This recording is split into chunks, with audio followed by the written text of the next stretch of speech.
abinci har da kulawa ya sama garkuwa. Yau na shiga ɗemuwa don bani da ƴan uwa, kuma ta tare su dangi na ba za na tina su ba.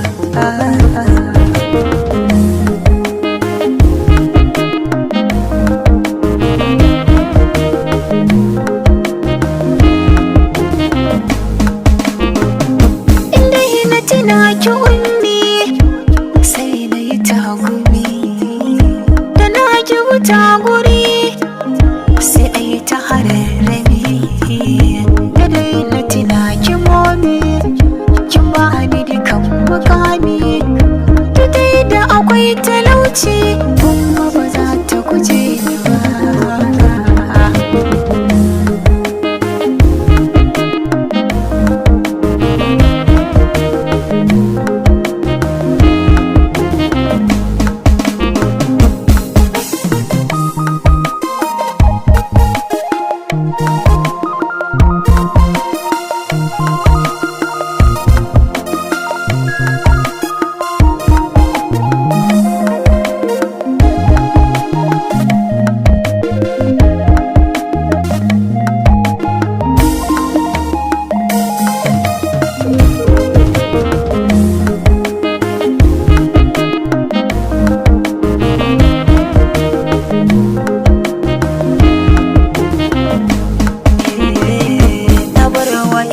Mu zaɓe shi ne zai taimake ni, shi ne zai ban kulawa da gyale wanda ya zangwame ni, don komai lokaci ne a kwana a tashi nake cirai ni, don ba ni da fargaba rafi ba zai gyale ni ba.